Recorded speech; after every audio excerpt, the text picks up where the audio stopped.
El indulto. Emilia Pardo Bazán.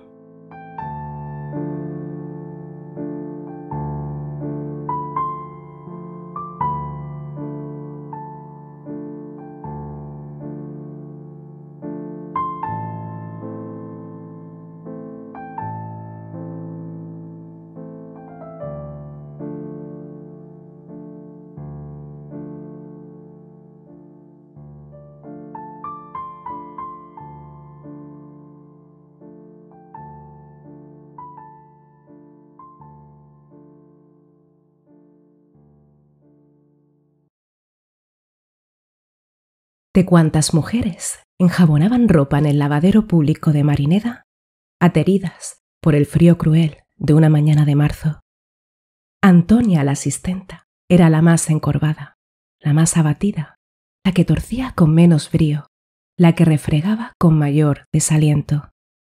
A veces, interrumpiendo su labor, pasábase el dorso de la mano por los enrojecidos párpados, y las gotas de agua y las burbujas de jabón parecían lágrimas sobre su tez marchita. Las compañeras de trabajo de Antonia la miraban compasivamente y de tiempo en tiempo, entre la algarabía de las conversaciones y disputas, se cruzaba un breve diálogo, a media voz, entretejido con exclamaciones de asombro, indignación y lástima. Todo el lavadero sabía al dedillo los males de la asistenta y hallaban ellos asunto para interminables comentarios.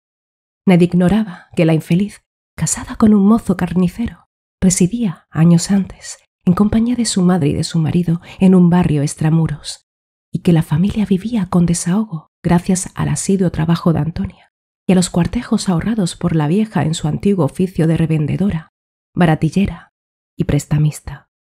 Nadie había olvidado tampoco la lúgubre tarde en que la vieja fue asesinada, encontrándose hecha astillas la tapa del arcón donde guardaba sus caudales y ciertos pendientes y brincos de oro.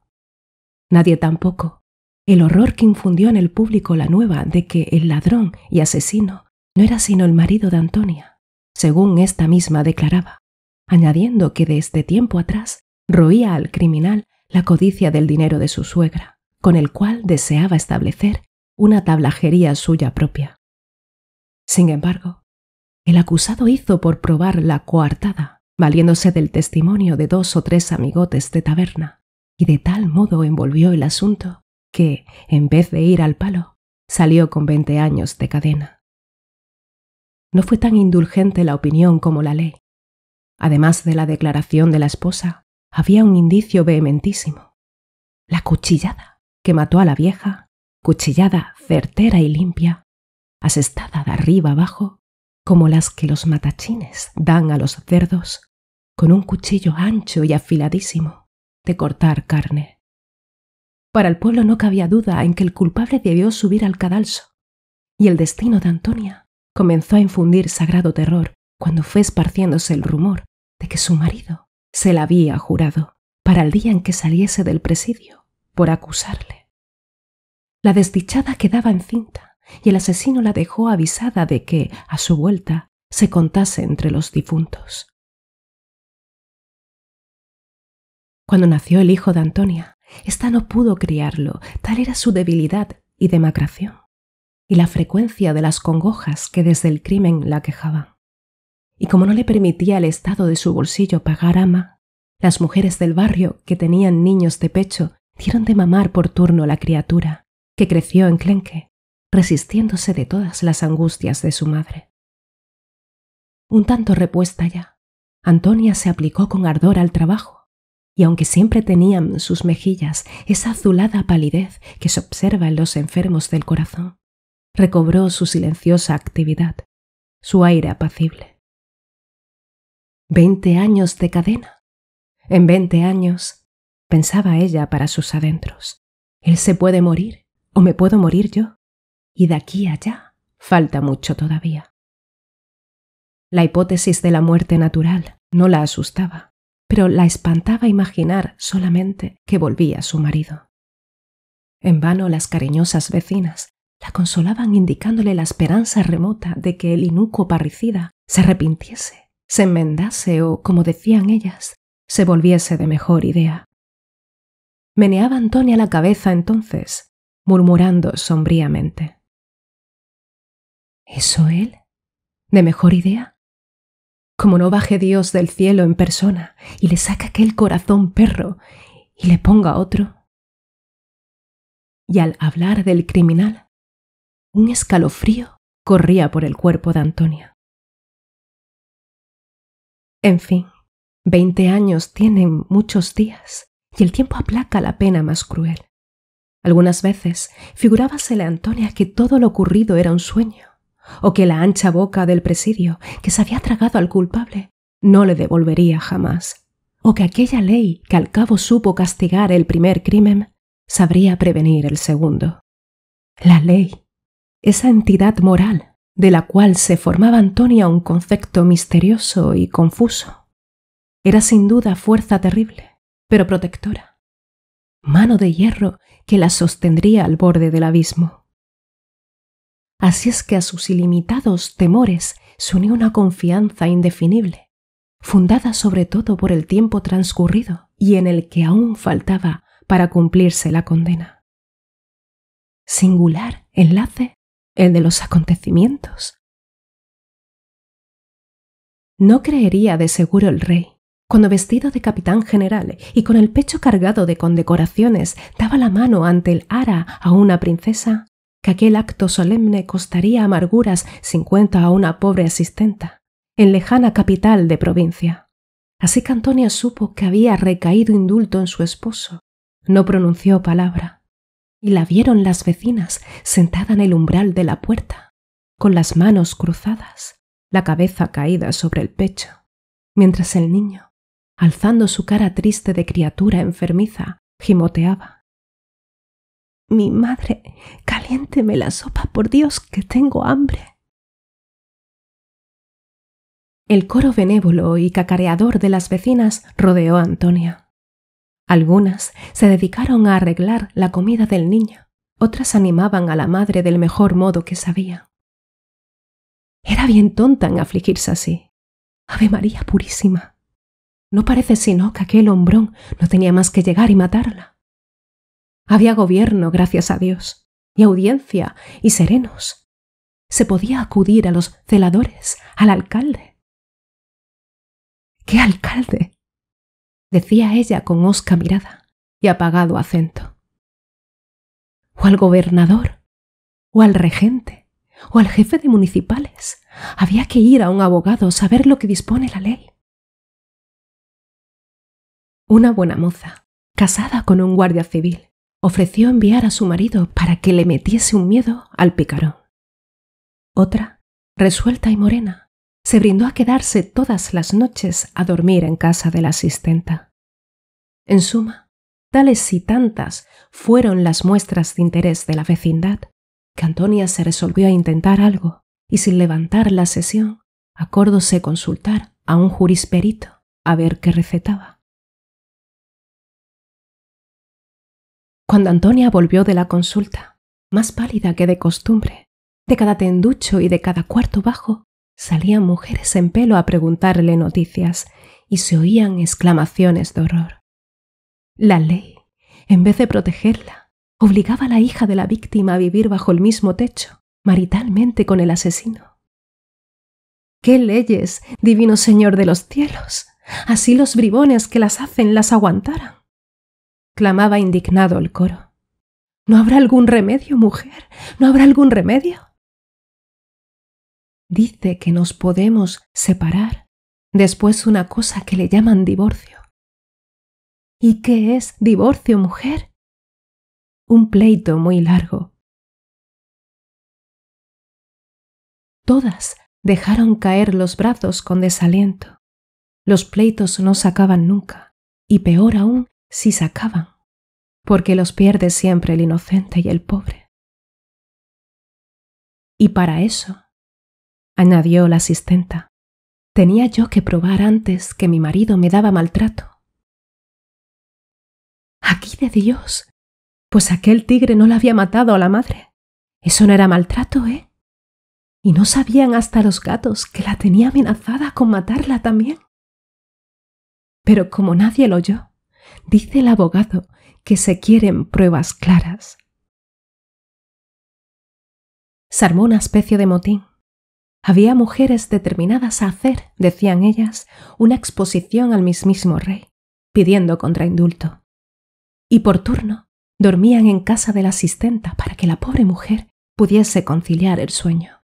Afortunadamente, el tercer día llegó la noticia de que el indulto era temporal y al presidiario aún le quedaban algunos años de arrastrar el grillete. La noche en que lo supo Antonia fue la primera vez que no se enderezó en la cama, con los ojos desmesuradamente abiertos, pidiendo socorro.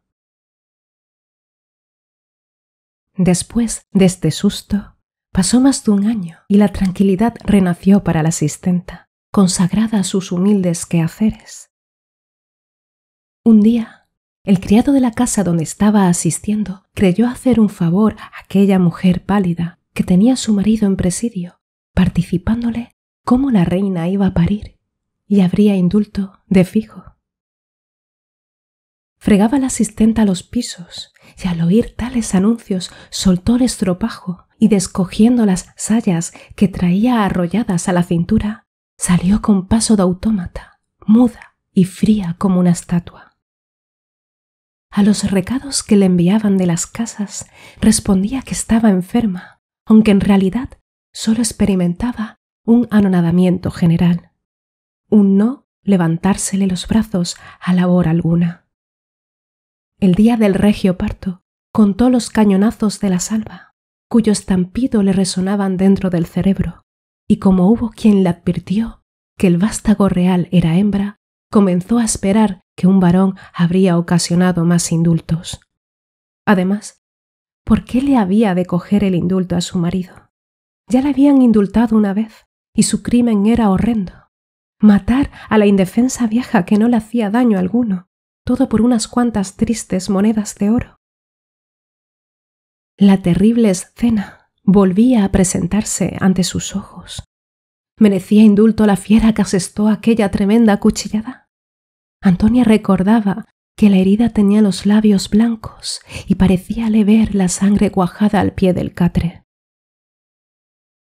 Se encerró en su casa y pasaba las horas sentada en una silleta junto al fogón. Bah, si habían de matarla, mejor era dejarse morir.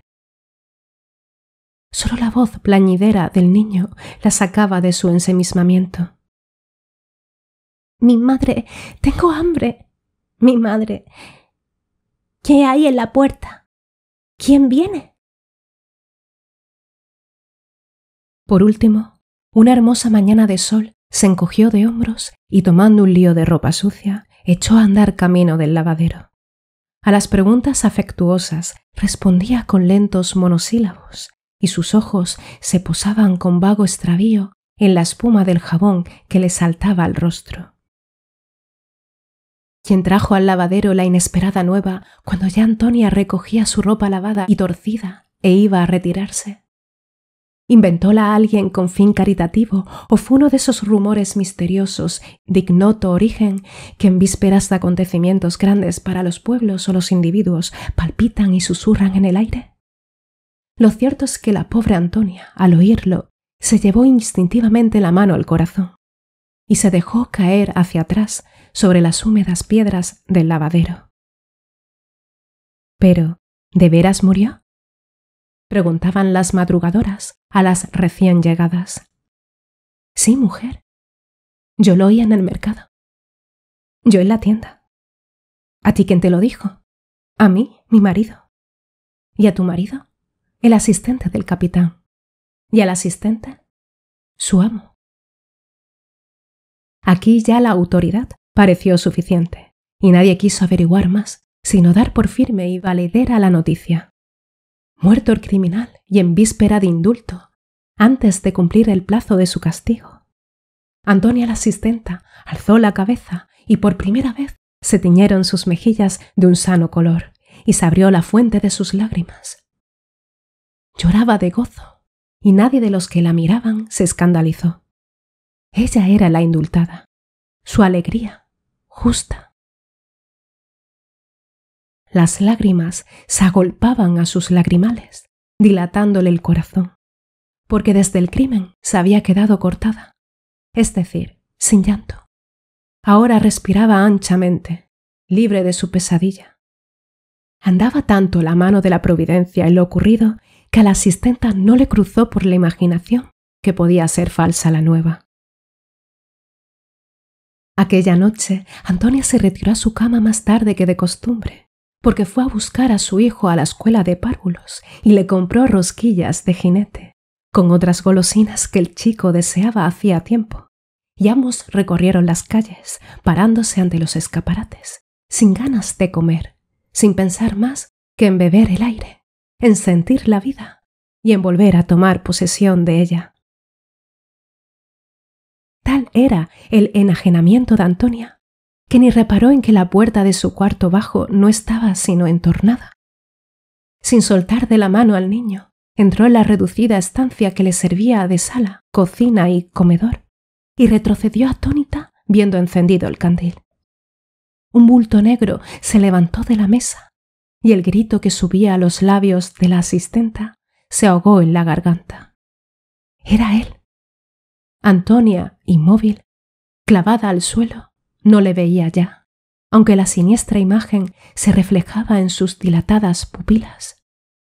Su cuerpo yerto sufría una parálisis momentánea. Sus manos frías soltaron al niño que, aterrado, se le cogió a las faldas. El marido habló. Mal contabas conmigo ahora. Y al sonido de aquella voz, donde Antonia creía oír vibrar aún las maldiciones y las amenazas de muerte, la pobre mujer, como desencantada, despertó, exhaló un ¡ay! Agudísimo, y cogiendo a su hijo en brazos, echó a correr hacia la puerta. El hombre se interpuso. ¿A dónde vamos, patrona? ¿A alborotar el barrio a estas horas? Quieto aquí todo el mundo. Las últimas palabras fueron dichas sin que las acompañase ningún ademán agresivo, pero con un tono que heló la sangre de Antonia. Sin embargo, su primer estupor se convertía en fiebre, la fiebre lúcida del instinto de conservación. Una idea rápida cruzó por su mente: ampararse del niño. Su padre no le conocía, pero al fin era su padre. Levantóle en alto y le acercó a la luz. ¿Ese es el chiquillo?, murmuró el presidiario, y descolgando el candil, llególo al rostro del chico. Este guiñaba los ojos, deslumbrado, y ponía las manos delante de la cara, como para defenderse de aquel padre desconocido, cuyo nombre oía pronunciar con terror y reprobación universal. Apretábase a su madre, y ésta, nerviosamente, le apretaba también, con el rostro más blanco que la cera. ¡Qué chiquillo tan feo!, gruñó el padre, colgando de nuevo el candil. Parece que le chuparon las brujas. Antonia, sin soltar al niño, se arrimó a la pared, pues desfallecía. La habitación le daba vueltas alrededor y veía lucecitas azules en el aire. A ver, no hay nada que comer aquí, pronunció el marido. Antonia sentó al niño en un rincón, en el suelo, y mientras la criatura lloraba de miedo, conteniendo los sollozos, la madre comenzó a dar vueltas por el cuarto y cubrió la mesa con manos temblorosas. Sacó pan, una botella de vino, retiró del hogar una cazuela de bacalao y se esmeraba sirviendo diligentemente para aplacar al enemigo con su celo. Sentóse el presidiario y empezó a comer con voracidad, menudeando los tragos de vino. Ella permanecía de pie, mirando, fascinada, aquel rostro curtido, afeitado y seco que relucía con este barniz especial del presidio. Él llenó el vaso una vez más y la convidó. No tengo voluntad, balbuceó Antonia. Y el vino, al reflejo del candil, se le figuraba un coágulo de sangre. Él lo despachó encogiéndose de hombros y se puso en el plato más bacalao, que engulló ávidamente, ayudándose con los dedos y mascando grandes cortezas de pan. Su mujer le miraba hartarse y una esperanza sutil se introducía en su espíritu. Así que comiese, se marcharía sin matarla. Ella, después, cerraría a cal y canto la puerta, y si quería matarla entonces, el vecindario estaría despierto y oiría sus gritos. Solo que, probablemente, le sería imposible a ella gritar, y carraspeó para afianzar la voz. El marido, apenas se vio saciado de comida, sacó del cinto un cigarro, lo picó con la uña y encendió sosegadamente el pitillo en el candil. «¿A dónde vamos?», gritó viendo que su mujer hacía un movimiento disimulado hacia la puerta. «Tengamos la fiesta en paz». «A acostar al pequeño», contestó ella sin saber lo que decía, y refugióse en la habitación contigua llevando a su hijo en brazos. De seguro que el asesino no entraría allí. ¿Cómo había de tener valor para tanto? Era la habitación en que había cometido el crimen, el cuarto de su madre. Pared por medio dormía antes el matrimonio, pero la miseria que siguió a la muerte de la vieja obligó a Antonia a vender la cama matrimonial y usar la de la difunta. Creyéndose en salvo, empezaba a desnudar al niño, que ahora se atrevía a sollozar más fuerte, apoyado en su seno. Pero se abrió la puerta y entró el presidiario. Antonia le vio echar una mirada oblicua en torno suyo, descalzarse con suma tranquilidad, quitarse la faja y, por último, acostarse en el lecho de la víctima. La asistenta creía soñar. Si su marido abriese una navaja, la asustaría menos quizá que mostrando tan horrible sosiego. Él se estiraba y revolvía en las sábanas, apurando la colilla y suspirando de gusto, como hombre cansado que encuentra una cama blanda y limpia. «¿Y tú?», exclamó dirigiéndose a Antonia. «¿Qué haces ahí quieta como un poste? ¿No te acuestas?».